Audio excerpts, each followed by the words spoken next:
Good evening and welcome to the January 31st, 2022 work session, joint work session of the Mayor and City Council and the Board of Supervisors of Elections. Tonight, we have one item for discussion, and that is the 2021 election debrief and discussion, where we take a look at what happened last year and sort of start to set a direction for next year's election. And it's my understanding that leading the presentation will be Tom Marchessault, so I'm going to turn it over to Tom. I'm going to start the presentation, and I will do that. Good evening. Thank you, Mr. Mayor and members, council members, and Ms. Briley. On behalf of the Board of Supervisors of Elections, I want to thank you for giving us this opportunity to give you a recap on how we think the election went and to start the process for planning for the next election. As you know, the 2021 election was the first city election where we did extensive use of mail-in and Dropbox balloting. And because of the concerns of the of COVID, we instituted a hybrid system. Voters could vote in person at the vote center at Borough Park for 2 early voting sessions and on election day, or voters could request a mail-in ballot and submit them either by mail or drop them off at one of the 6 ballot boxes located throughout the city. We were very pleased with how the system worked. There was a significant increase in voter turnout, and the mail-in drop box process was generally well received by Gaithersburg voters. We also believe that using the activity center at Borough Park as one vote center instead of the traditional 6 polling places also worked well. The board has identified some logistical issues with the setup of voting at the center that we will need to work out over the next year prior to the next election, prior to the next election. And we will be working with the council and the city staff to implement them, in due time. I do want to thank the board members and the election judges for all of their hard work on this election.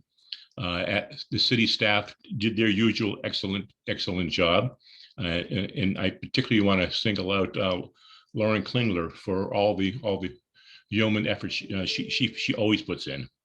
I also want to thank the Public Works crews who helped an awful lot in collecting the ballots from the mailboxes, from the drop boxes, and the IT and other staff that showed up on election night to help us through the wee hours in the morning to count the ballots.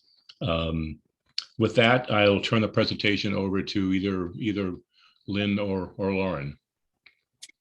Thanks, Tom. I'll start the presentation. Tech staff, if you could pull up packet page number 3, the PowerPoint. So welcome, Mayor and Council, members of the BOSC. As this was a new election process in 2021, we would like to acknowledge all of the hard work that the board did in implementing the changes necessary to make the election a success. It was a learning process for staff as well, and our elections team of Lauren Klingler and Wes Rhodes, with assistance of one part-time temporary position, did, in my opinion, a phenomenal job in adjusting to the changes and the significant increase in workload caused by the mail-in process. As Tom said, we also appreciated the assistance from the Public Information Office, IT, and the Department of Public Works. Next slide, please. So with me this evening is Lauren Klingler, our elections clerk. So she is available to answer questions this evening. We do also have Berta Monaco on standby if there are any questions related to the communication strategy for the election. We are intending this evening for a kind of informal presentation and discussion of some key issues that are identified on this slide. Those are the voting method options, can't say that fast, and then several potential charter or code amendments for early voting, mail-in, ballot dates, and campaign finance reporting filing dates.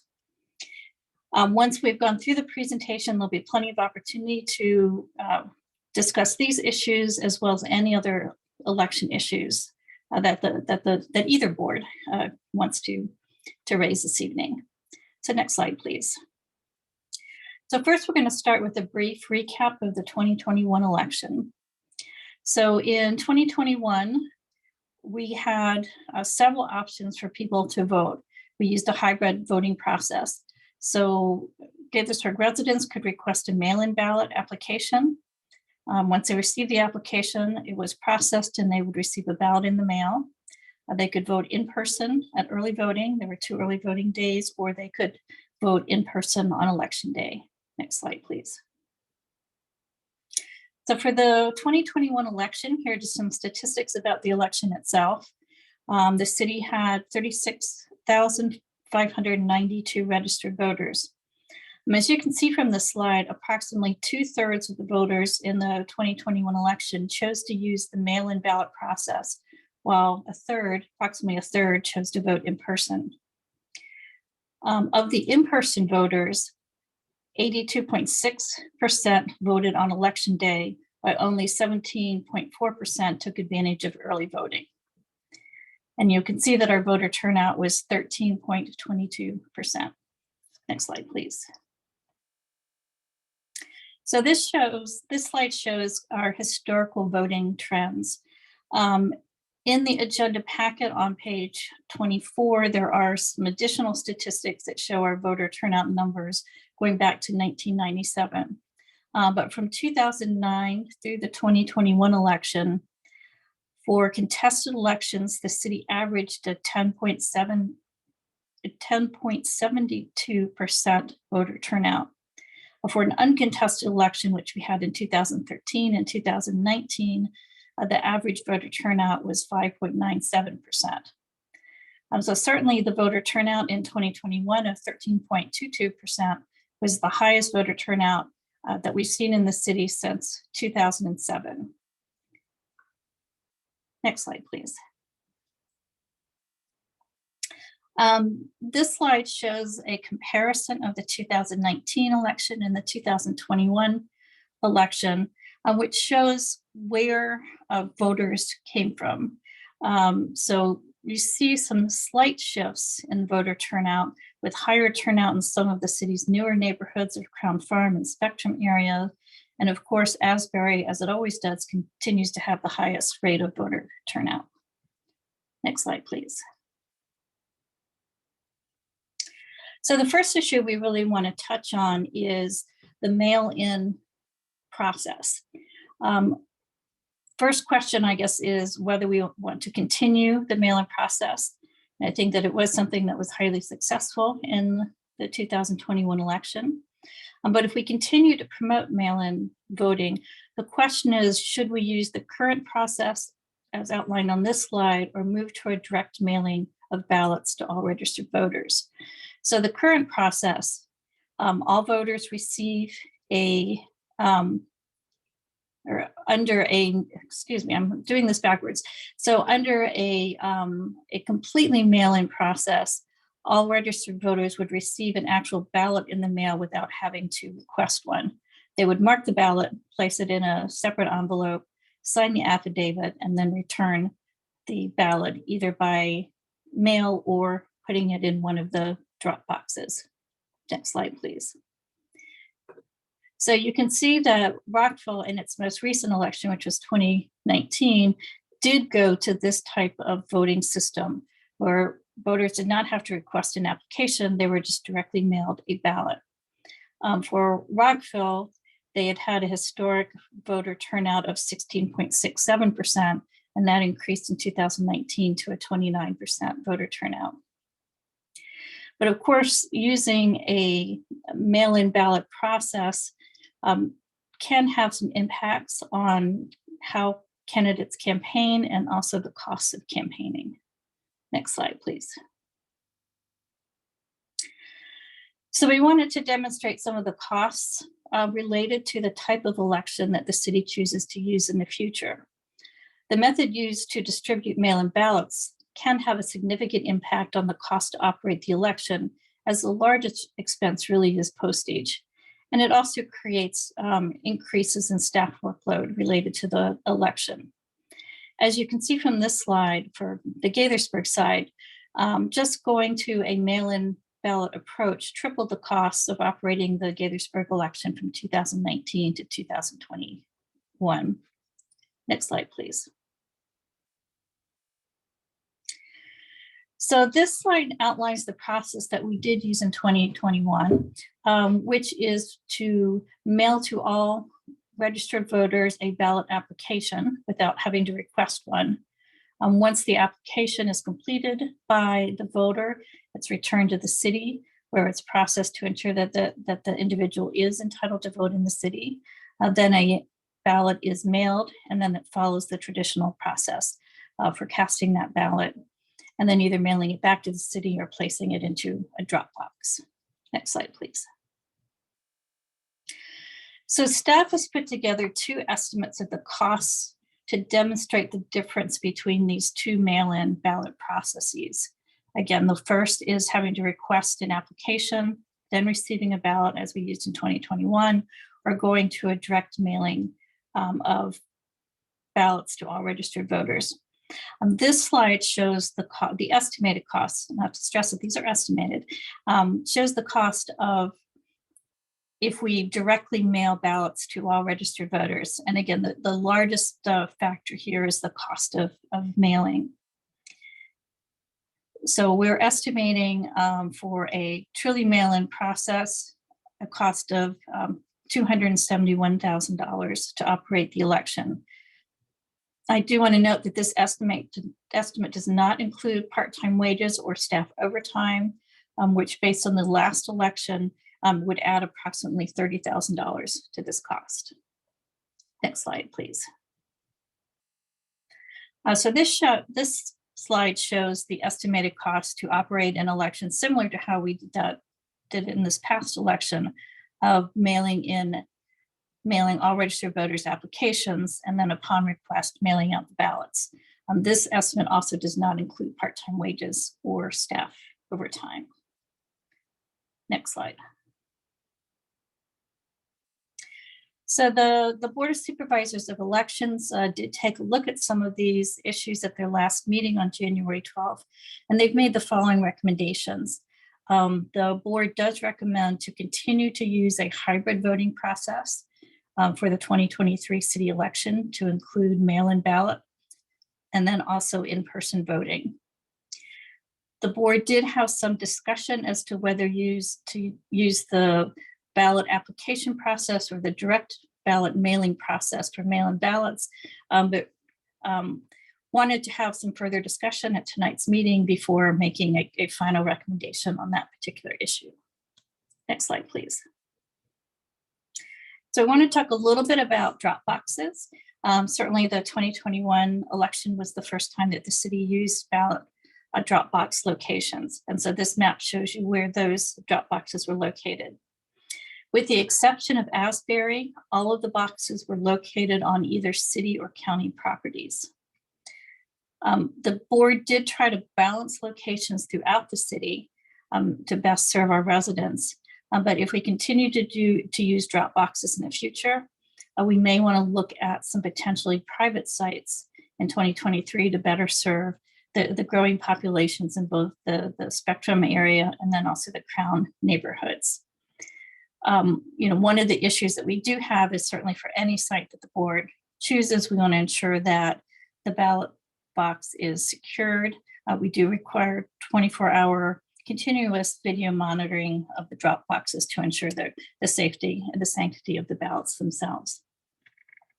In the 2021 election, we rented the boxes from the state of Maryland at a cost of about $9,000. But going forward, if we're going to continue to use drop boxes in the future, we're exploring the purchase of drop boxes for 2023 and moving forward.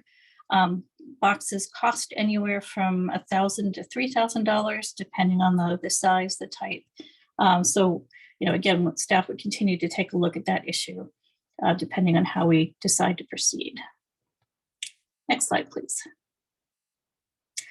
So this slide shows where people who use the drop boxes, what drop boxes that they used. So certainly the City Hall, the Activity Center, and the Kentlands were the most popular places for voters to drop off their ballots. And the least popular was the Montgomery County Board of Elections site. And a large part of that may be it's in a little bit of remote area. I mean, it's right off of 355, but it's one of those places that if you don't know where it is, it's a little bit difficult to find and to get to. So I think the board is looking, potentially at not using the Montgomery County Board of Elections site in the 2023 election, but to look at to see if we can find another location in the northern portion of the city to serve that portion of our population. Next slide, please. So the next issue we wanted to touch on was early voting. In the 2021 election, we had 2 early voting sessions on a Saturday and Sunday in late October between the hours of 10 and 5, but there were only 279 ballots that were cast during early voting.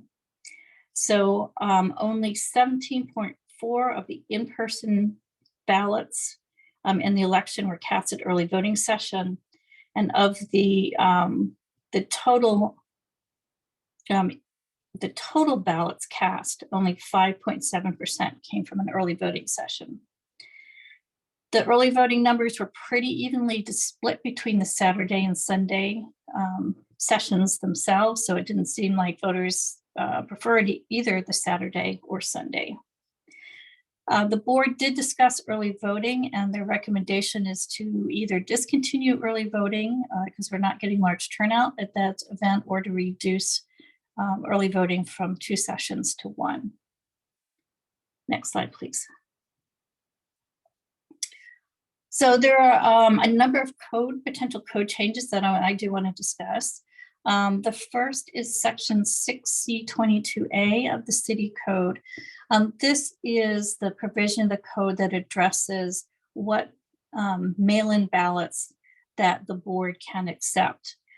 Those of you who've been on the council for a while will recall that we changed this in after the 2017 election. Previously, all ballots had to be received by the close of polls on election day. And we did extend that to if they were postmarked on election day, but received within 2 business days or 2 calendar days after the elections, that those could be accepted. So this chart kind of shows you all of the ballots that were received after election day and their postmarks. So you can see that there were only 6 ballots that were postmarked by election day, but were received after the 2-day deadline. So there were really only 6 ballots that were not counted by the board. So I think that for this particular item, the board has discussed it, and they're recommending no changes to this particular process. Next slide, please. The next potential charter change or code change is really kind of a minor, more administrative issue. Throughout the election, there are a number of campaign finance deadlines, but the annual campaign finance report, as provided in section 6C5 of the code, does require that the annual report be filed by December 31st of each year. I think staff feels that it would be beneficial to move this to a date other than December 31st.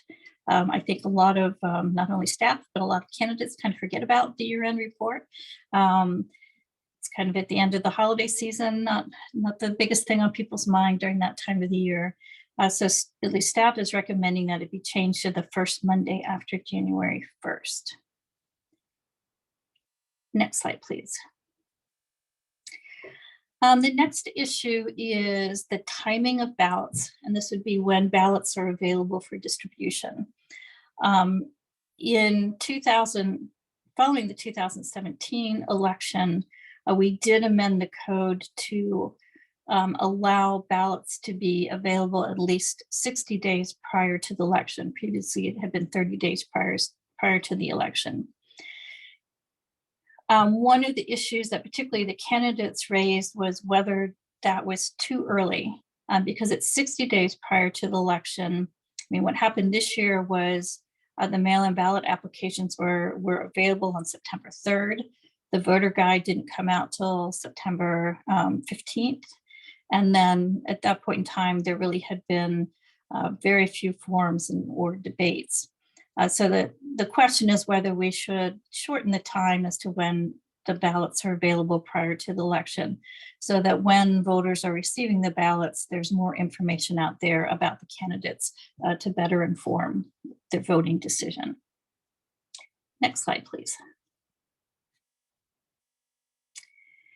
So the last change we are looking at is with the mail-in ballots. Under our current process, we do require the application for a mail-in ballot, and then the ballot itself is mailed out, which is required by section 6C 22B and C of the code. So if the decision were made to go to a direct mailing of the ballot process, we would need to make some changes to this provision of the code as well to delete the requirement for the application for a ballot. So before we go to the next slide, which is the last slide, deals with next steps, I did want to make you aware that there is one bill pending before the General Assembly this year that impacts campaign finance reports for municipal elections. Currently, all candidates are required to file a copy of the reports with the State Board of Elections, but that is the candidate's responsibility. Under this bill, the city, instead of the candidates, would be required to file those reports for the state. And we would also be required to post the reports on our website.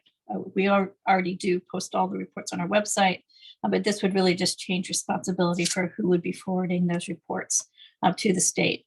The state would also have those reports available on its website as well, should that bill pass. So next slide, please, which is the last slide. So this is really the next steps. What we are looking for this evening is, certainly discussion of the issues that we've raised this evening, but also, any other issues that come to mind with regard to the election. But we would like some guidance on voting method to use for the 2023 elections. And again, the options are an all mail-in election, a hybrid election, such as we had in the last election, which would include mail-in and in-person voting. And the board did believe that in-person voting should be a component of future elections.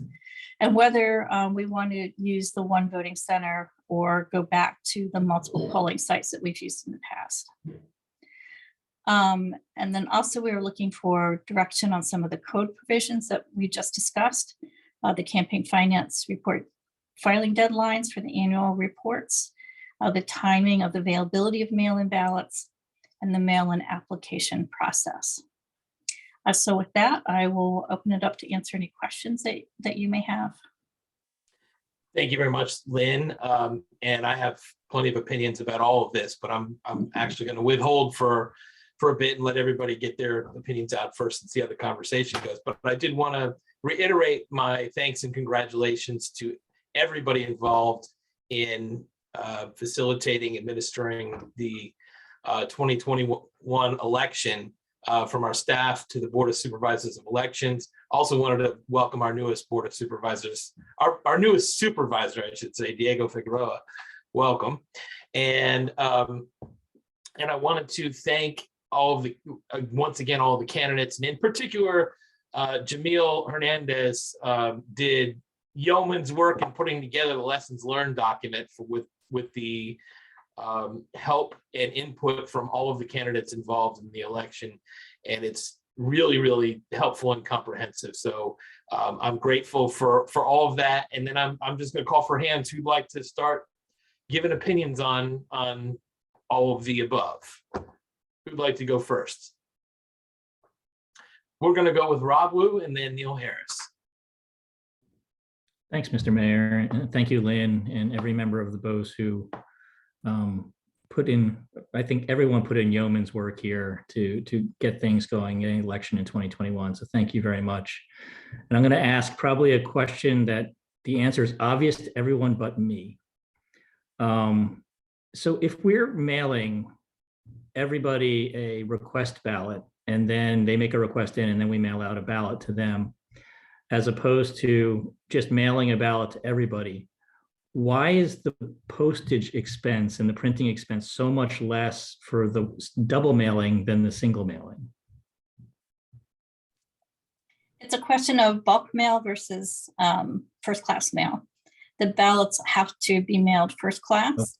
So if you're mailing approximately 40,000 ballots first class versus, the 4,000 ballots that are requested after So that's a legal requirement. You just can't get around. Yes. Okay.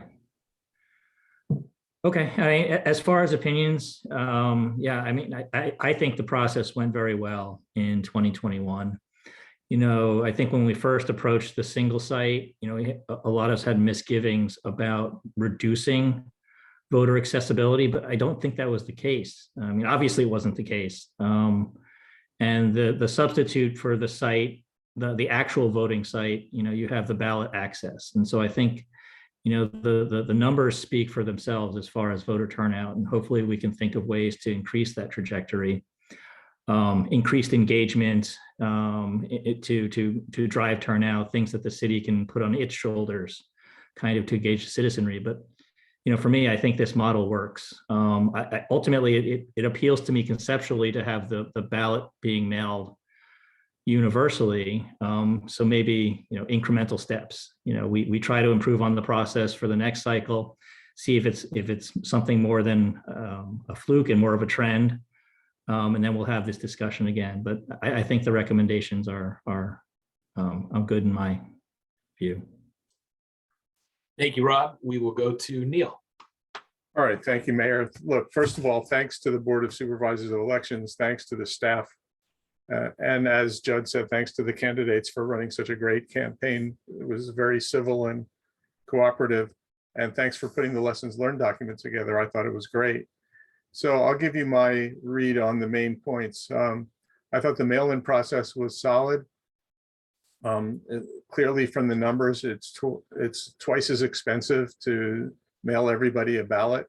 I mean, an extra $150,000. And the question is, what would we get out of it? I saw that it doubled the turnout in Rockville, which is impressive.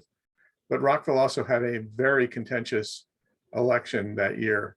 And that may have been a factor as much as mailing all those ballots out. So I think we want to keep our eyes on it, but I'm perfectly comfortable with that part of the process. I think the timing is a good question, and I agree with the insight that we probably allowed people to get ballots too soon before the information was available, and I would tighten that. I would agree that tightening that schedule up and sending out making ballot applications available a month or so later would probably be a good move.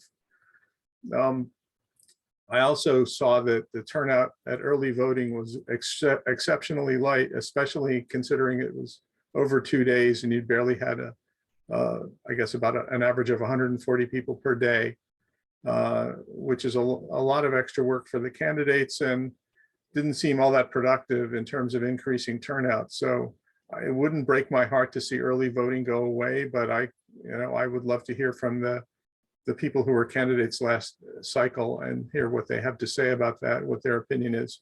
It's possible that you could just say it's worth standing out there because every vote counts.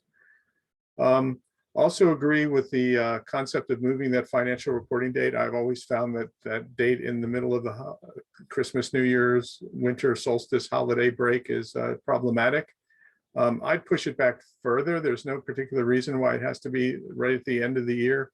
You want to do the reporting of data that is collected during the course of the year, but I'd even vote for the second Monday in January rather than the first. Give people a week of being back to business as usual. But that's, again, an opinion that based on experience of always having to scramble to get that report in barely in time or not quite in time. And finally, I like the one center approach. I think Borough Park, the activity center, is very centrally located. I'm pretty sure that you couldn't live in the city of Gaithersburg and drive more than 10 minutes from any location in the city to get to that location. We use it for the Summerfest and fireworks, and we have our major activity center there. Everybody knows where it is and uses it, so it's a great location. I'd strongly recommend for adding an extra ballot box location, probably somewhere around the Rio Crown Farm area, since we have a large voting population there. I think that was, looking at the map, that was one area that wasn't really covered.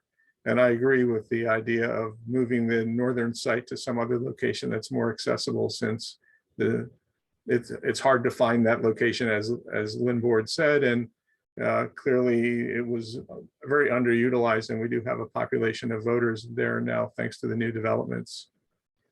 So one other issue that was brought up in the election lessons learned document was, and I don't have a good answer for it, I just wanted to make sure we teed it up, is what to do about multifamily units, apartments and condos where the doors are locked and it's hard to get to the voters. I think that's one of the big reasons why voter turnout is low in Gaithersburg, aside from the fact that the city is obviously so well run that people are just comfortable. But I think that there's the factor that we have a lot of people living in apartment buildings and condos in this city compared to other jurisdictions, including Rockville. It would be great if we could legally figure out a way to make sure that we can get to those voters, which is very challenging right now. I think we'd increase the number of registered voters as well as increasing the number of people that actually vote. So I would love to hear any thoughts on how better to serve that part of our community. That's it. Thanks. Thank you very much, Neil. We're going to go to Ryan. Thanks, Mayor. I'll start off by echoing all of the well-deserved thanks to our staff, to the Board of Supervisors of Elections, to all of the election judges and other volunteers.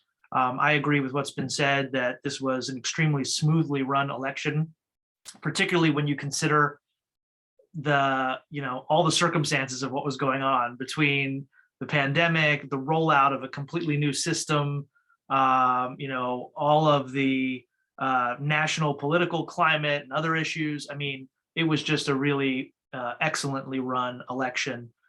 So kudos to everybody involved.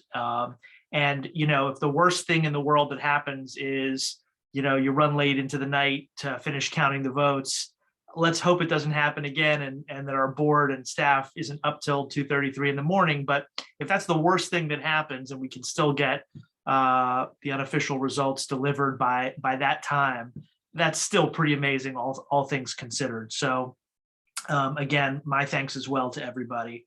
Sort of piggybacking off of what Neil said, we don't know what factors really affected turnout in Rockville when they switched over to direct mailing of ballots.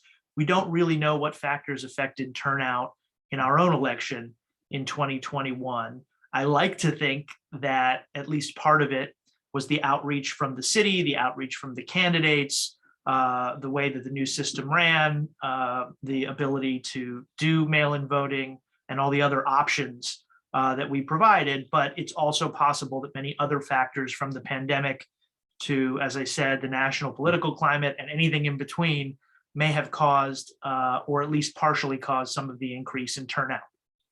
As a result of that, I too would be willing, I think, to go one more cycle with this hybrid system before we make the big decision to commit a lot more in terms of taxpayer resources to do a full switch, or at least before we commit to a serious consideration of that.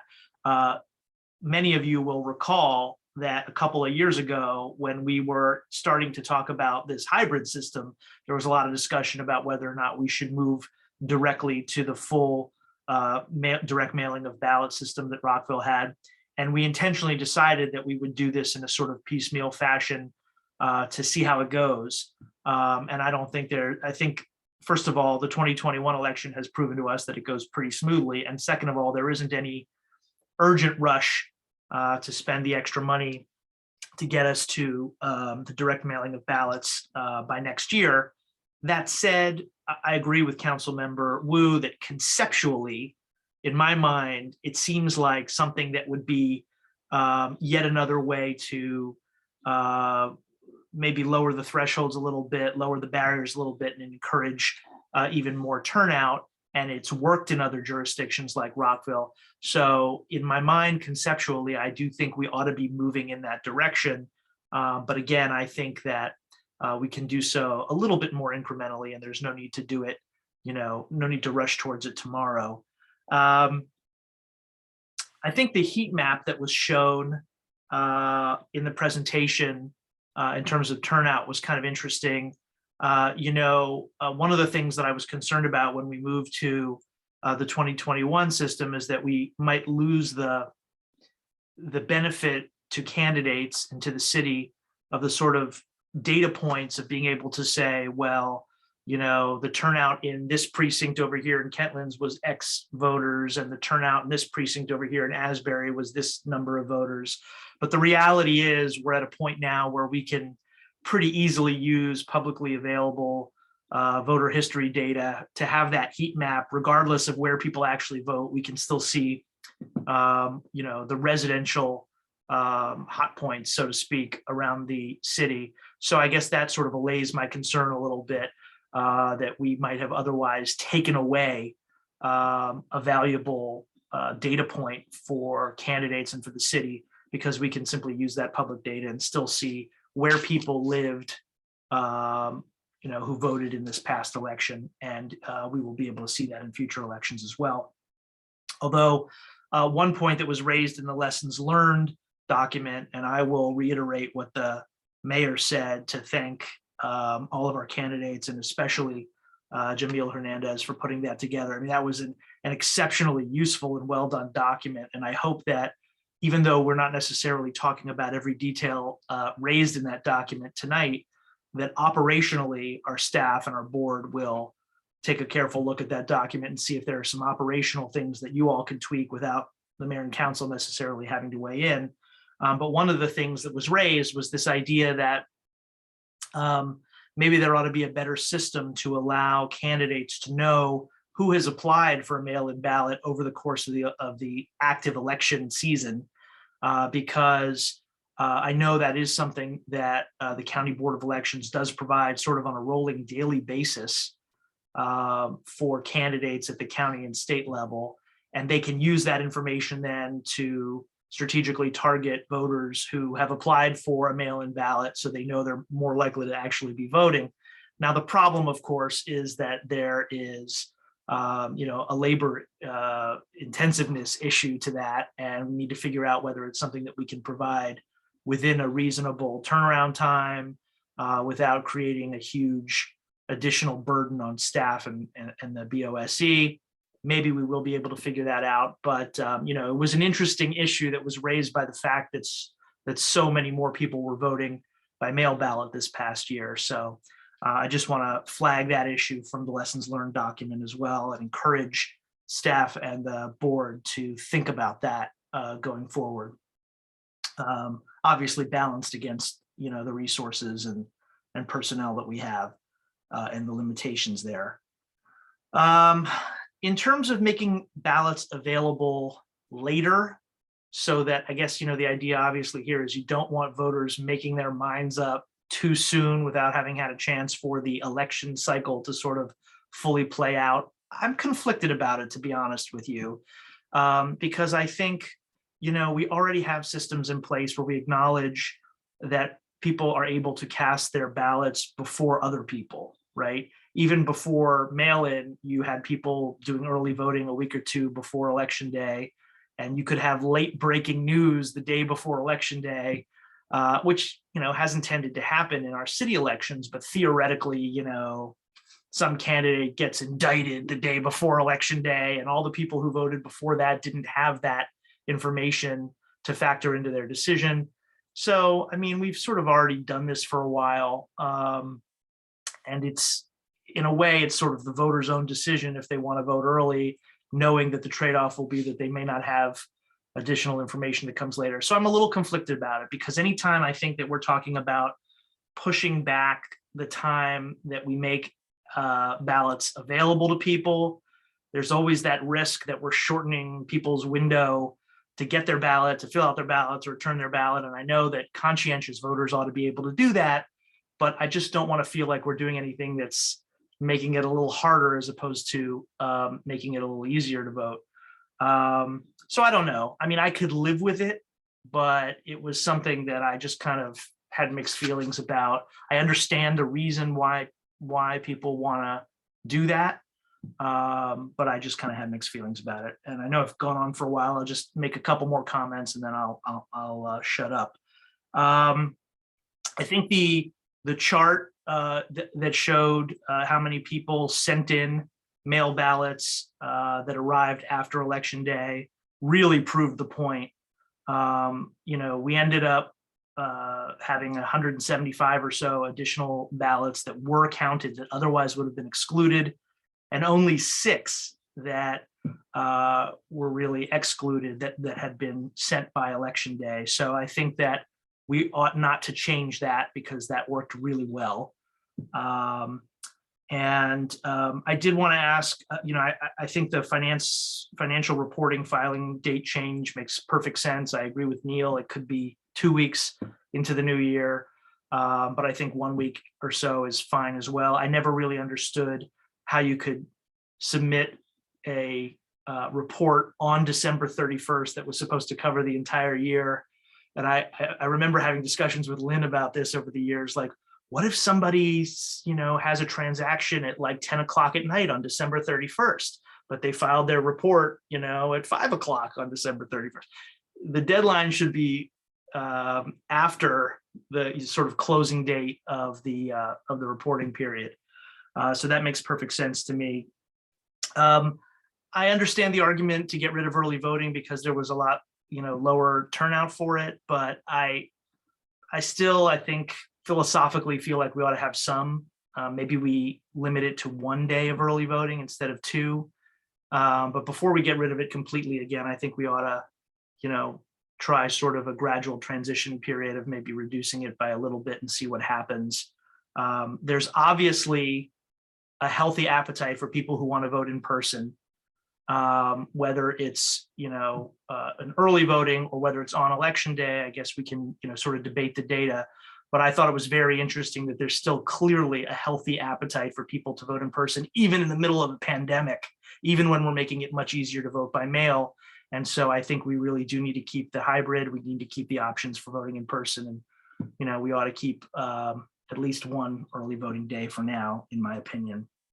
And then finally, I just wanted to ask a question about the data that was in the staff background material. And I don't know if Britta is around and ready to answer any of those questions, but in particular, there was a bunch of data that showed, how well staff, their plan for outreach and for education about the election was implemented, both on social media, website, physical things that were mailed out.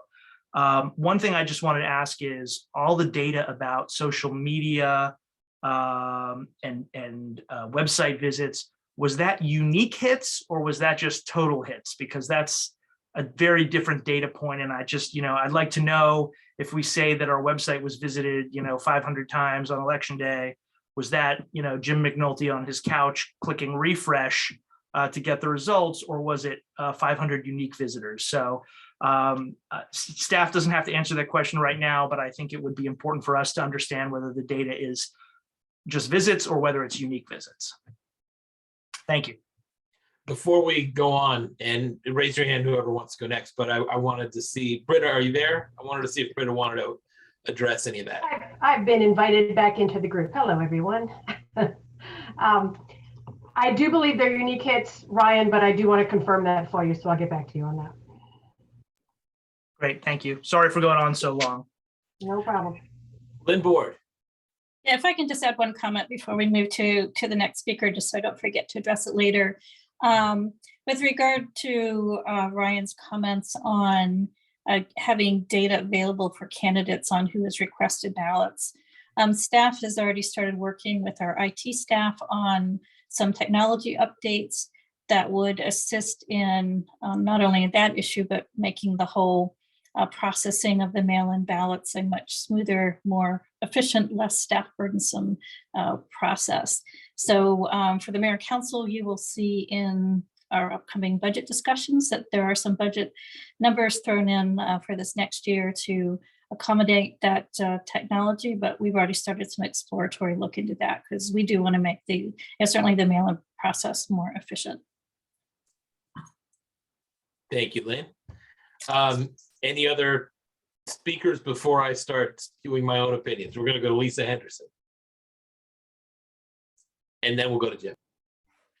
Hello, everyone. I want to also provide my thank you to the Board of Election staff, to Lynn and to Lauren for taking all of my emails and questions and responding as effectively and efficiently as you did. And every time when I thought, oh, this is driving them crazy, you guys answered quickly and happily. So I thank you for that. And thank you for all the work that everyone did. I'm pretty pleased with the outcome. So I may be a little biased about that, but I think it all worked out well. In terms of responses to some of these items, I'm a believer that as many options as a person can have and opportunities to vote should be available. So I would, if it's 2 days of early election, we should keep it at 2 days. If we're going to increase it, great. But not reduce it. I would not want to reduce it to any less than the 2 days that it is.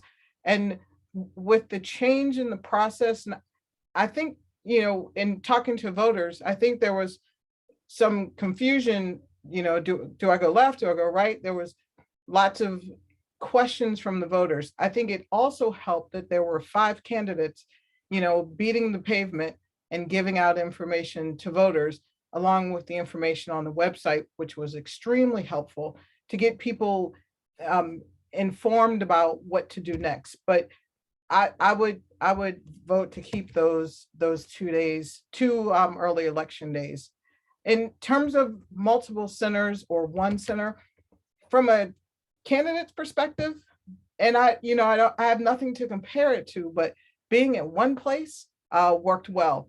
And the activity center is a great location where it's located in the city, easy access to get in and get out of, tons of parking. And even as folks came up and wanted to, hang out with the candidates, the mayor is a huge draw. So that was fantastic. But tons of people could be there, inside voting, outside talking to folks. So that location, if we're going to go one location, that's a great location for a single. And I would agree with that as a single location. Also, I'm absolute agreement to move the finance deadline date past the 31st. I got a reminder from my friend Jim McNulty that it was due on the 31st, and I was thankful for it because we were gearing up for New Year's Eve. So I would like to see that actually get moved out. I think the information in terms of sending everyone a single ballot, not the application, just the ballot to vote, I would go another cycle with the application. I think with this change, and everyone got used to this change and are ready to go for the next election, I wouldn't change it yet. I would continue to keep where we are because the voter outcome was so great. So I think that would be helpful going forward, keeping that status quo going forward so folks could know what's upcoming. And those are, I think that's it. Yep, those are the items that I viewed, participated in, and overall though, I thought things ran extremely well. So congratulations to everyone for the work that happened. Thank you, Lisa. We will go to Jim. Thank you, Mayor, and I will make it unanimous in my thanks to Lynn and Lauren and the BOSE and all the staff that put hours and hours and hours of work into it, particularly election night, particularly as it went to the wee hours of the morning. And yes, Ryan, I was hitting refresh 500 times waiting for that to come through. But having gone through both processes, having run 4 years ago and now, and getting to see the difference, I really think that the mail-in balloting was a huge success. There are certainly people, and then we heard from the voters as they're coming in on election day, that they're traditionalists and they want to be there in person. And, and I certainly voted in person as well. But it was, I think, a huge success. I would be open to reducing the early voting. I think the mail-in balloting does provide that early opportunity. So I could see where we decide to either shorten the windows or eliminate altogether. I do think we are providing adequate opportunity for people who want to vote. I mean, that's the end of the day. That's really what I think is most important, is making sure that the people that want to vote are educated, they're able to vote. And I think all the options that we're providing, even if we were to eliminate, the weekend before, I think that that would work. What is interesting to me is not necessarily from the casting your vote early perspective and, the ballots getting out, 60 days. Maybe the option is you can request your ballot 60 days, but the ballots don't come out till closer to the election. But from a candidate standpoint, it became a little bit of a focus group because, those last few weeks you ended up here, knocking on people's doors, and you would get, "I already voted for you." Or if they told you they already voted and they didn't say they voted for you, well, that they didn't. So one, that's good feedback, and you kind of know going into election day, but you might be better served spending your time elsewhere. So there are, two sides to that coin. I agree that the ballot boxes around the city worked well. Something to consider on the map is that while Asbury is up in that northeast quadrant, only the people who live in Asbury get to use it. So you end up with City Hall and Borough Park pretty close together. So maybe there's an opportunity to spread those out. I mean, obviously it makes sense why you would want both, but the proximity and limited resources, maybe there's something, in the, not necessarily towards my way, but maybe over towards Hidden Creek or something over towards closer to the mall that can kind of bridge that gap between Spectrum and the northeast corner of the city. Also, as far as having done the process 4 years ago and this year, and not having to have assets all around the city as a candidate, particularly 4 years ago when it poured rain and we were getting tents out, it was nice to not have to worry about that. And I think it made for a better environment at the election day as well, so that you really could kind of schedule volunteers and really get that one-on-one time with voters as they came in.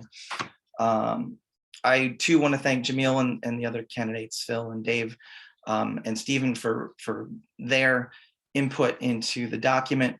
I thought that the financial note, something that I was involved in the discussion of, is an important one because the city does do it differently. And 4 years ago when I opened my account, that was a challenge. And banks don't know how to handle it. So if there's any kind of guidance that the city can give to help candidates, it's a barrier to entry for candidates to try and figure out how to navigate that. So I think anything that we can do to make that process a little easier is a good thing for candidates. I was scribbling notes. And yes, Lisa, you're welcome for the email. I was actually at a New Year's Eve party and had a panic attack, and my host was kind enough to let me fill out my event. Thank God I had everything on a Dropbox, so I was able to access it remotely. So I was able to get that in, because I had my hand slapped several years ago for an annual because I was in Florida when I remembered, and my account had lapsed and I wasn't able to get in there. So I did not want to have that happen again. But in all seriousness, thank you all for all the work that you did. I really think it was a great process. It was great to see the numbers up. It's still not high enough. I would love to think that it is because the city is so well run that the numbers are down. I think we did a really good job with outreach, and hopefully the more this mail-in becomes an option and people utilize that and they get more engaged with the city, that the next election will have even higher turnout. So thank you all.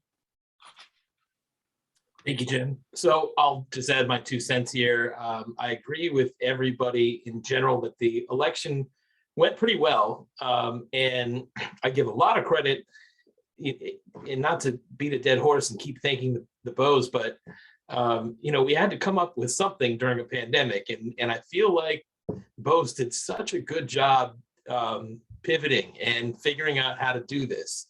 And so it's so good that I see the votes here already before we even go to the public. I see votes that to support staying with the system. So that's a real win. I do want to put things in perspective in terms of costs. I just did a little back of the envelope calculation. So as Lynn mentioned, we're talking about this election to the cost of this election compared to the cost of the previous election is about 3 times more, 300% increase in cost. And the total number of ballots cast versus, and I didn't go back to 2019, I went to 2017, which was the last contested election. It's a 42% increase in total ballots cast. So 300% increase in cost, 42% increase in total ballots cast. Were we to go with the estimate for a full mail-in election like Rockville did, that's a 500% increase. It's hard to know where we hit that law of diminishing returns, and I'm not sitting here arguing against it, but it is a substantial increase in cost for a solid increase in participation, which, as Ryan mentioned, could be attributable to the extra efforts we've made, and it could be attributable to how contested this election was. It's hard to really discern there. In terms of early voting, I would support, I kind of err on the side of we should have some early voting opportunity, but I would support going down to 1 day. And I'll go even further and say I think that day should be Sunday, just for when I think of the religious reasons, Jews are sort of out of commission for the entire Saturday, and Christians and Catholics are out of commission for the time they go to church, but they could come and vote before or after that. So I think Sunday is the better of the 2 days if we're going to do it on a weekend. I apologize because it's the way my brain works. It doesn't always go in a particular order here. I also wanted to call out Tanisha here for something that was implemented for the first time during this campaign season, which was the candidate orientation sessions, which gave the new candidates who didn't have experience in the city an introduction to our departments and to our department heads and sort of how things work. And I think it was a fantastic idea. And Jim and Lisa, you guys were new. I've talked to both of you about it. I feel like you guys both really thought that was valuable time spent, and I want to send kudos to Tanisha for that. I'm absolutely fine moving the annual report date to some date in January, whatever works best. And also to finding a new location for a Dropbox that's at the Board of Elections. I have dropped off a ballot or two to the Board of Elections before, and that is very hard to find. And it's even though it's located sort of as the crow flies close to that sort of north west end of Gaithersburg, the Travis Avenue area, I call it, or Run Spectrum, whatever. It's still not that easy to get to for anybody. So I really think we can do better than that site. I thought Ryan made a really great point about the sort of heartburn of the sort of micromanaging the timing of sending out the ballots. I think the ballot applications should go out, as soon as they go out. But in terms of when we actually issue and mail the ballots, on the one side, people may receive their ballot before they even receive the voter guide, which I think is the one thing that we have control of. But at the same time, there were a number of people, lots of people I talked to, and I know this is the same for all the candidates, who during the election campaign were saying, hey, you know what, I sent in a ballot application a while back, I haven't received my ballot. Where's my ballot? What's happening? And I know that, a lot of that has to do with post office and, inconsistent delivery times at the post office. So if we try to micromanage it too much, it could backfire on us. I just want to put that out there. Ideally, yes, we would either do all of the mail-in ballots, or as many as possible at the same time as we send out the voter guide. But I just don't know how much we could really control it. So So there's that. One other idea that I've talked about with Jamil and with others is for candidates. So for those watching this who haven't run for office before, when you run for office, you typically pay 10 or 20 bucks, I forget what it is, to the city, and you get an Excel spreadsheet that has all of the registered voters, and it has data of who's voted in what election, and you sort of use that to target your mailings and your door knocking and what have you. With the mail-in, it becomes a little bit more complicated because you're working off this list and you don't know who's already voted or who's already requested mail-in ballots, and that could impact, as a candidate, it could impact your strategy and your timing about when you knock on doors or who you mail to or what have you. So some of us, I know a bunch of us, went to Lauren and said, hey, can we get a list of the people who've requested mail-ins or who've already mailed in their ballots? And Lauren would provide it, but it was a little bit clunky the way that process worked. And I think there might be a more streamlined way to do it, where instead of paying, by all means for city staff time, give a candidate an option. So instead of paying the 10 or 20 bucks initially to get the straight Excel file, maybe you pay 50 bucks and you say, this is going to give me access to the latest data. And like every week, you guys just like in some repository that people have password access to can go and download the latest data of who has sent in a ballot application or who has mailed in their ballots already. And all the candidates who've paid in that 50 bucks can just go to that same place and extract that same data. And you guys don't have to be bothered with it every week. It's just sort of a matter of course. Just wanted to throw that idea out there. And I think that's everything that I have here. So before we go back to anybody else, I want to open it up to the public. If there's anybody, and tech team, I don't think we need to do a how-to video here. People in the public here know what's up. If you guys, anybody would like to speak, just use Zoom raise hand function. I'll call on you. Tech team, if you could bring up Dave Belgard, that would be great. Dave, you know the deal. State your name, address, or neighborhood, and go right ahead. Thank you, Mayor. Dave Belgard, Washington Woods. As everyone did, of course, I think the election was run really well. Thank you, Bose, and everyone else involved. I do want to speak to two things that came up. The first is early voting. Obviously, as a candidate standing out there, it was a little bit disappointing, the numbers that came through early voting, which on one hand may speak to the thought of getting rid of it. My concern with that is an equity problem. Not everyone is able to get out of work on a Tuesday to vote, and not everyone has easy access or fully understands the process of requesting and sending in a mail-in ballot. I think it's important to at least keep one day of weekend voting to ensure that we're addressing all the possible equity concerns. And then regarding mail-in voting, which has been a big topic tonight, I know that I did experience during the campaign the difficulty involved with mail-in ballots going out and being requested so early. I think it's important to make voting as easily accessible as possible, and getting those mail-in ballots out, or at least the request forms out early, is part of that. I hope that the Bose will consider ways to ameliorate the issues associated with that, whether it's somehow timing to send out the actual ballots later, or as the mayor suggested, some sort of ongoing database that the candidates can access so that they know what's happening with the voting population and they can better target their efforts. But other than that, I think it was a great election, a wonderful turnout. And once again, I thank everyone for all the efforts that made it possible. Thank you, Dave. Tech team, if you could bring up Jamil Hernandez, that would be great. Jamil, just unmute yourself, state your name, and address or neighborhood, and go right ahead. All right, good evening, everybody. Jamil Hernandez, 215 Thaxton Street. Thank you, everybody, for a wonderful job.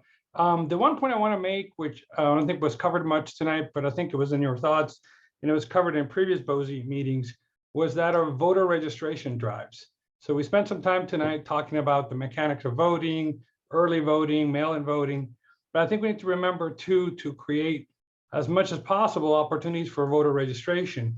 I know a lot of the candidates, Councilmember Henderson had several events for voter registration, but sadly, some of the city-run events had to be canceled, as I recall, because of COVID or different things that were happening. So just a thought to, if there could be virtualized or other ways to get more people to register, if that could be considered for the future, that'd be great. That's all, and thank everybody for the hard work that you put in. Thank you, Jamil. And okay, I see one more hand. Former council member Mike Sesma. Tech team, if you can bring up Mike. Mike, just unmute yourself, state your name, address your neighborhood, and go ahead. Good evening, everybody. Mike Sesma, Hope Lane and West Riding. I want to congratulate the Board of Supervisors of Election and the staff for doing a great job on this election. I agree with everybody. It's probably the best run election that I've been involved in as a supporter or even as a candidate. So I want to thank everybody for that.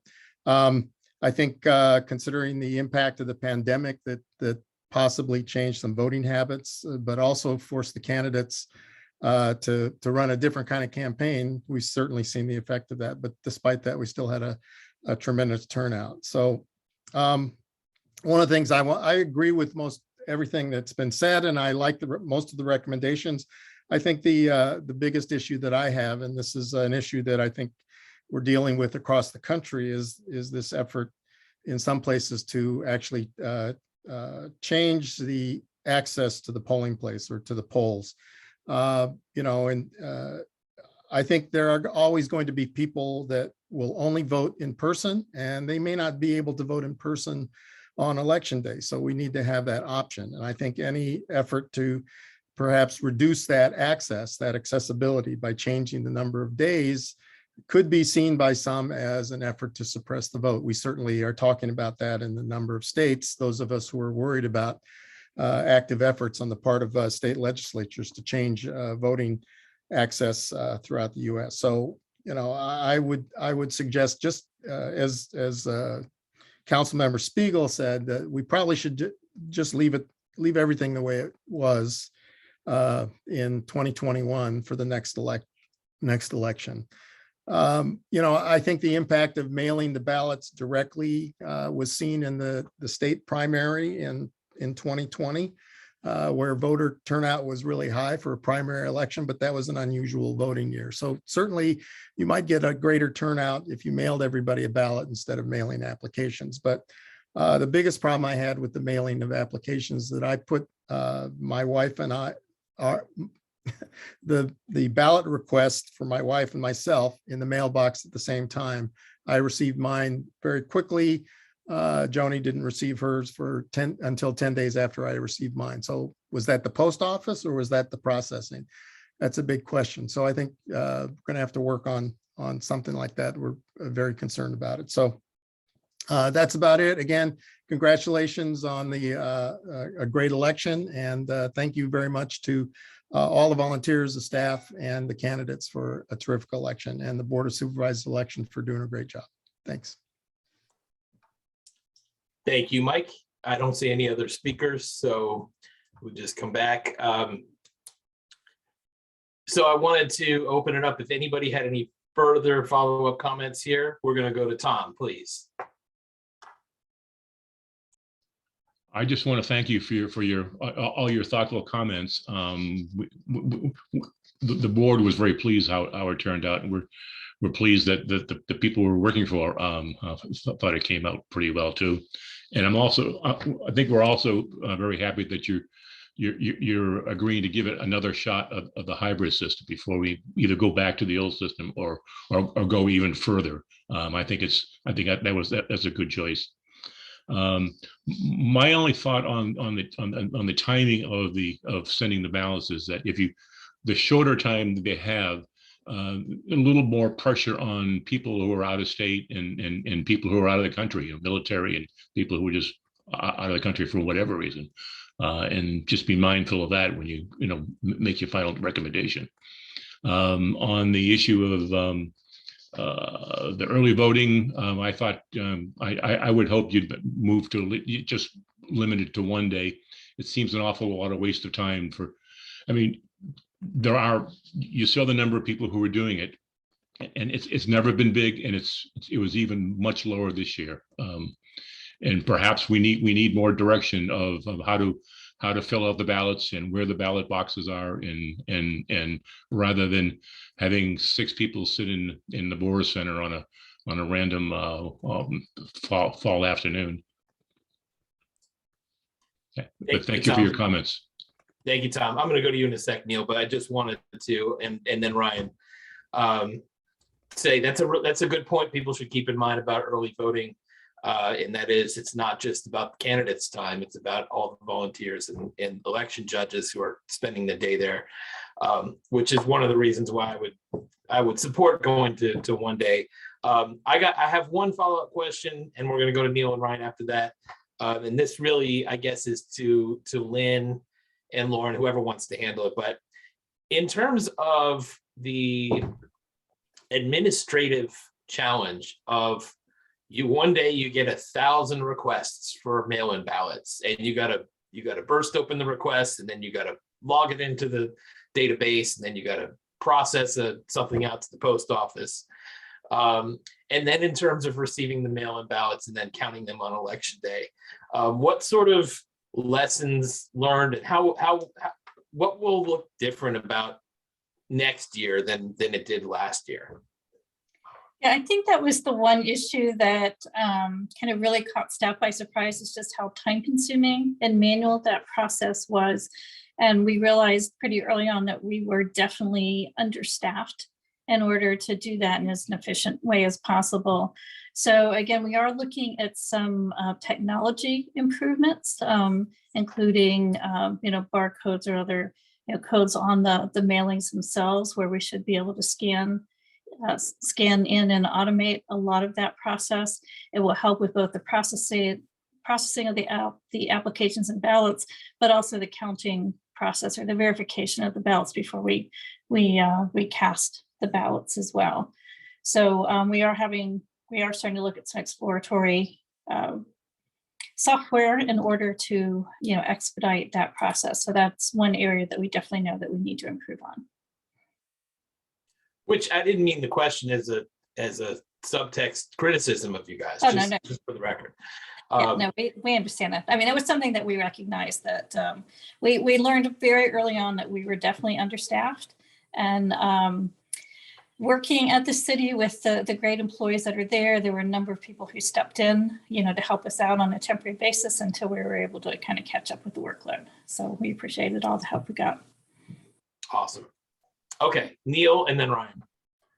So it occurs to me as we were talking that there's one data point that we really didn't see in the presentation that we did see a little bit during the election, which is the difference between the number of ballots that were mailed out and the number of ballots that were received.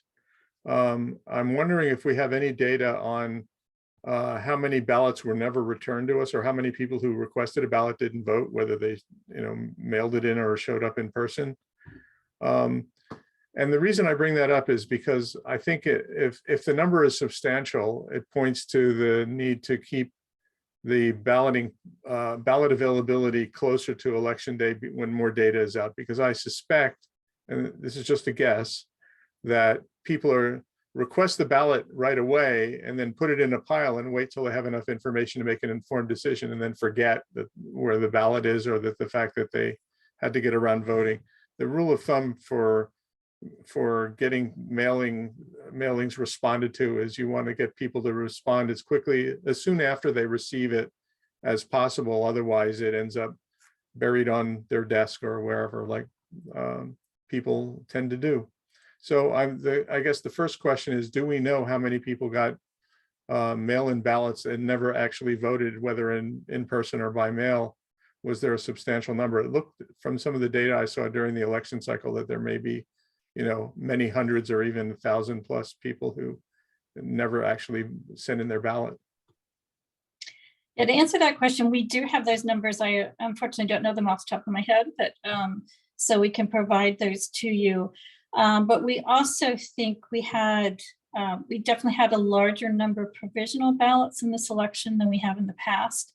And that was really people who came into the polling place and said, hey, I got a mail-in ballot, but I decided I want to vote in person. So they were required to vote provisional just to ensure that we didn't get their mail-in ballot as well, because you can't vote twice. But yeah, we did definitely see an impact of that during the election, but we will provide you with those numbers. Thank you. Tom, did you want to address that I question? just wanted to, yeah, I was just going to say there's more than a handful of people who actually brought in their ballot on election day and brought it with them and dropped it in the box then. Okay. We're going to go to Ryan and then Bill Snyder and then Jim McNulty. Thanks, Mayor. I was going to point out that Supervisor Snyder had his hand up as well, so glad you saw him. First, I just want to say how jealous I am of the candidates who got to stand in front of one polling place on election day and got to use electronic petition signature collection process.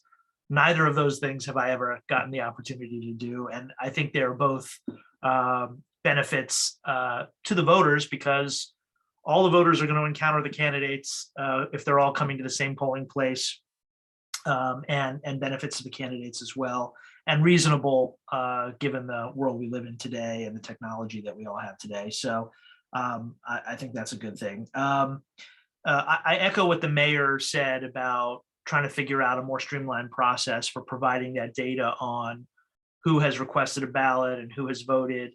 I guess we need to be careful about what's the appropriate kind of information to share, but I think the reality is, and I just want to clarify what the mayor said earlier about paying $10 or $20 and getting an Excel spreadsheet. We are not getting information on how anyone voted. Just want to be very clear about that. The public record simply shows who's a registered voter, where they live, and whether they have voted, but not how they have voted.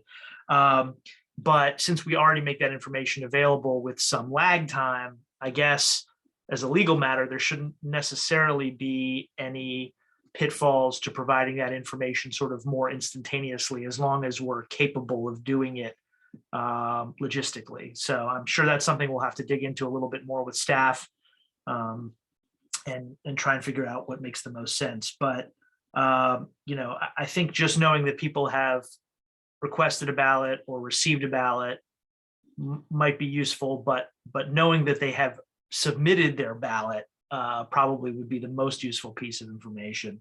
So you're not, as Jim said, knocking on a lot of doors of people who've already voted. I just wanted to also respond to Neil's earlier comment about buildings with security doors and locked apartments, which was also raised in the lessons learned document.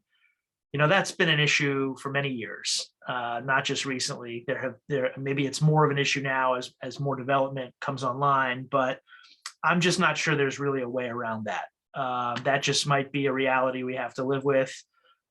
I don't think legally there's any way we can require that candidates be allowed to go into, private locked buildings.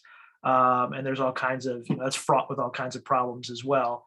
But with all of the new ways of reaching out to people, whether it's by social media or whether it's, better use of data to target hard copy mailings, there have been some advances that have helped us figure out other ways to reach out. Not perfect, sure would be great for candidates if they could knock on everybody's door, but given the legal and logistical complications, I think we're probably going to just have to live with that and continue to figure out creative ways to reach out to those communities in other ways. And then finally, I just wanted to come back to a comment that I think Lynn made in the presentation, that we have been renting the ballot drop boxes from the county this past election, and that it was at a cost of, I believe you said $9,000. So I just want to make sure I got this right. The cost to purchase a ballot drop box is between $1,000 and $3,000, and we used 6 of them last time.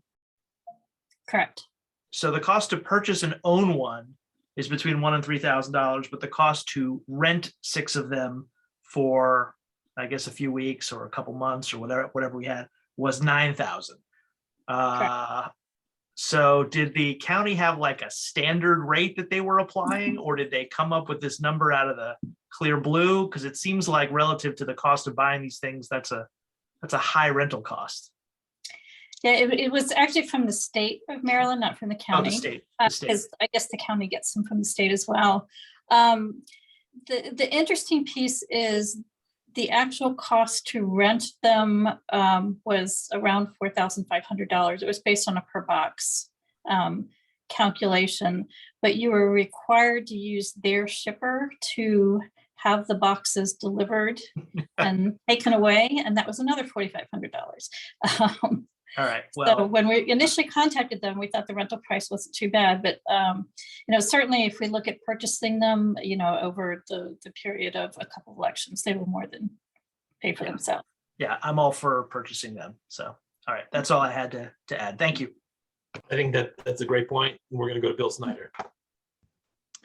So I wanted to start just by thanking Lynn and Lauren for all their work, because they put in a ton of work. And we could not do what we do without the two of them. So I just wanted to acknowledge that up front.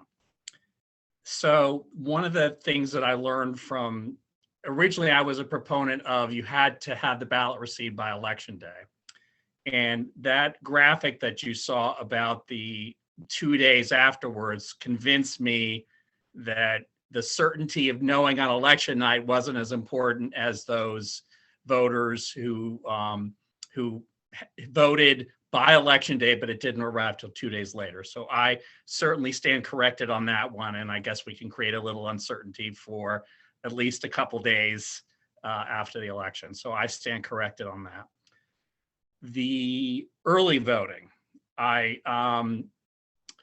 have, based on the numbers there, now I'm someone who has worked early voting every time I've served. Since the beginning of serving on the Board of Supervisors elections, I've worked early voting. I don't see the need to work early voting anymore. It just, the numbers to me just do not justify early voting. And I think Ryan said, or one of you guys said, if you want to vote early voting, vote by mail, because I just don't see that 17%, which is 279 voters, justifies keeping early voting. Now, if I were the mayor or council, I kind of agree with Lisa's comment, which is you make voting available in any way you can. But the numbers in my mind on that one, I just don't see that they justify early voting. And because you've got the ability to put it in a Dropbox, that's your way, in my opinion, that you early vote. I don't think we're keeping people from voting if you want to vote in person. I mean, I think Tom made the comment, we did have a lot of people come in and vote, took their mail-in ballot and voted it in person. That would seem to be important to them. So I wanted to make that comment. I was probably the biggest proponent of the Montgomery County Board of Elections location, because I thought, well, people during the prior election, they went there to vote during COVID, they know the location. But I stand corrected on that one because not many people used it, but we had trouble finding a location in that part of the city. And I was hoping that location would work, but apparently it did not. We do need a Rio Dropbox. Definitely, that part of the city definitely needs a Dropbox. Let's see, what else did I? Couple recommendations that I made. We needed to start processing the mail-in ballots earlier in the day than we did, because as a number of you have pointed out, now I made it only till midnight. So I was there for 18 hours. I didn't even make it till 2:30 in the morning. Ty made it till 2:30 in the morning. I know Lynn and Lauren did, and city staff did as well. So that was amazing, but my brain was fried after 18 hours. And I said, I can't process these ballots where I know that my brain is processing them correctly. So I think I reached till midnight, but I think the way to deal with that is we need to start processing the mail-in ballots earlier on election day, so we don't have to stay up till 2:30 in the morning. I think we're going to change sending out election notices from all eligible voters to all registered voters. I'm sorry, to send them to all eligible instead of registered, because I had to turn away a 16-year-old voter who wanted to vote. And I felt guilty because she came in with her parents and we couldn't find her on the list. And then finally I had to say to her, well, how old are you? And she said she was underage. And it's like, oh, so we're going to correct that. The one thing that did really bother me is we had one person who voted a provisional ballot actually put it in the machine. And so I want to be able to change the barcode on the provisional ballots so that the machine will kick it out and say, this is a provisional ballot, you can't vote it. Clearly it didn't affect the margins. You know, there wasn't, it was, to my knowledge, there was only one person that did that. But we need to do something more on election day where all these people say, I live in Gaithersburg, I want to vote, and they don't live within the municipal boundaries of the city of Gaithersburg. So I want to put up a map to say, oh, you live here, and then be able to show them on the map rather than my having to say to them, you don't have a Gaithersburg city street address, because just telling them that didn't seem to sway them. And I think that's the bulk of my comments. But again, I'll end by just saying that Lynn and Lauren just did an amazing job, and I really appreciate all their work. Thank you. Thank you, Bill. We will go to Jim McNulty, then Lisa Henderson. Thank you, Mayor. Actually, Bill brought up one of my questions was, can we start processing the mail-in ballots once the polls open? Because I think that certainly contributed to the wee hours of the night. So I think that would be a great thing if we're able to do that. And obviously needing additional staff to be able to handle that amount of people. And Tom Marchessault brought up the fact that a number of people brought their mail-in ballots with them. We actually had a number of folks who came who wanted to put it in the Dropbox, and then they had to actually find out that they had to go down and around the building. And there was a number of folks who had some accessibility issues that was a bit of a challenge. So I think there was some confusion, just they were coming to vote, but that wasn't right there. So I think being able to align those, you know, have the Dropbox near the entrance to actually vote would be a good thing. And, you know, it's funny, the MPIA requests to get the mail-in, you know, who is requested a mail-in ballot. You know, at first, I wasn't sure I was going to even be able to allowed to request that information, worrying that it would be an electioneering issue. Since, you know, we can't get within a certain distance of the polls. Well, now these folks are doing it from their homes and we're targeting them. So I just like, but obviously we were able to do that, but it was one of those, you know, you're learning as you go.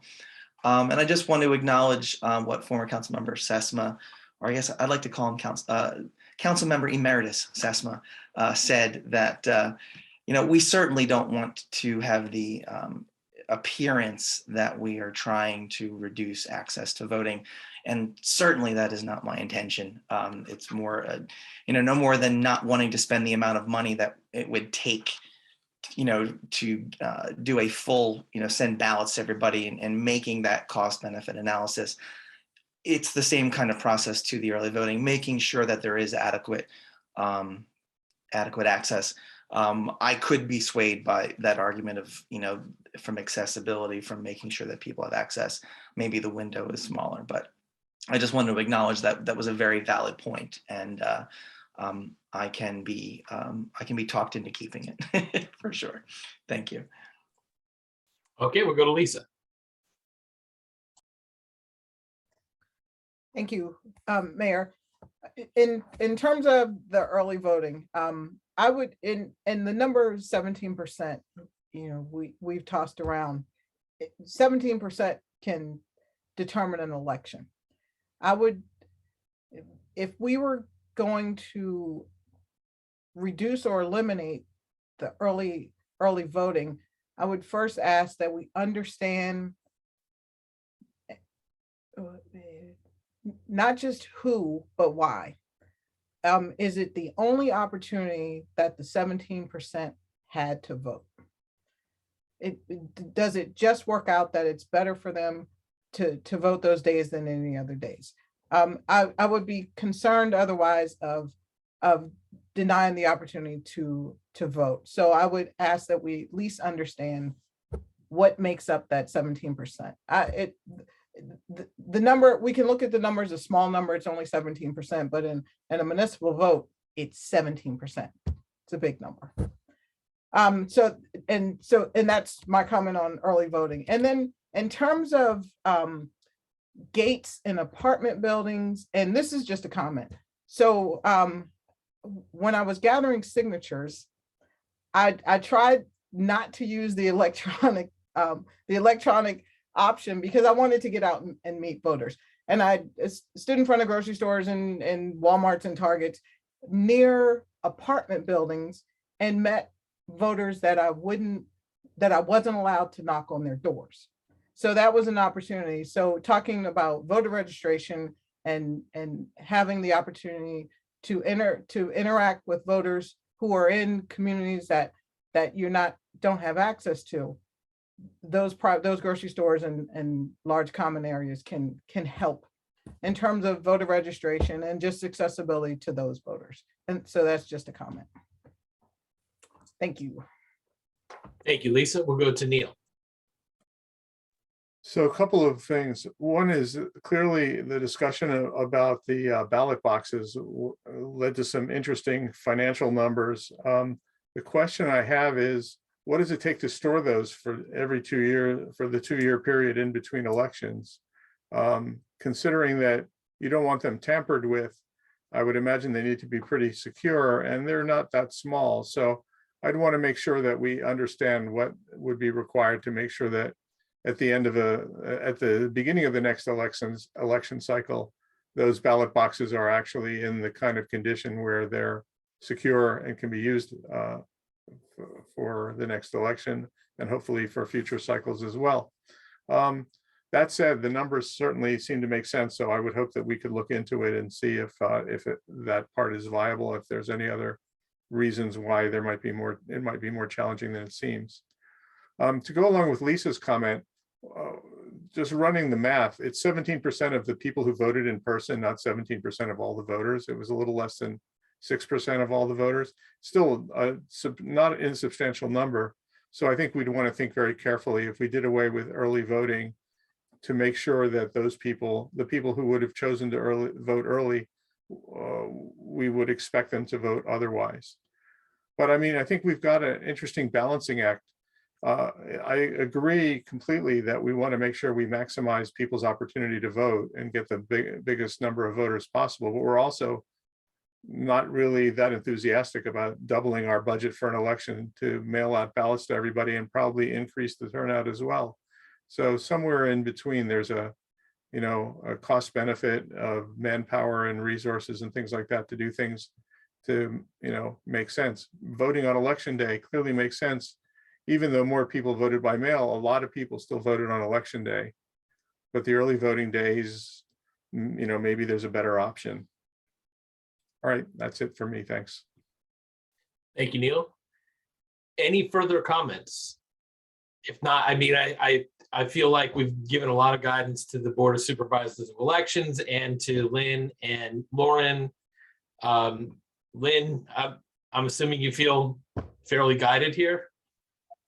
Yes, I think we'll take this discussion back to the BOSC, and then at some point we will come back to the mayor and council for introduction of some changes to our ordinances. And obviously, we like to change them during non-election years, so we have time to adequately implement them before the next election. That makes perfect sense. Okay, so thank you to everybody who's here. Thank you to all those who testified. Really appreciate all of you and everything that you guys have invested in this process. And we're going to keep making it better. That's what we do. So I'll remind everyone, we have the next regular meeting of the Mayor and City Council is next Monday night, February 7th, 7:30 p.m. However you're viewing us now, you can view us then. And if you'd like to participate in the Zoom, you can go sign up at gaithersburgmd.gov/virtual. So until next time, let's do great things, Gaithersburg. We are adjourned.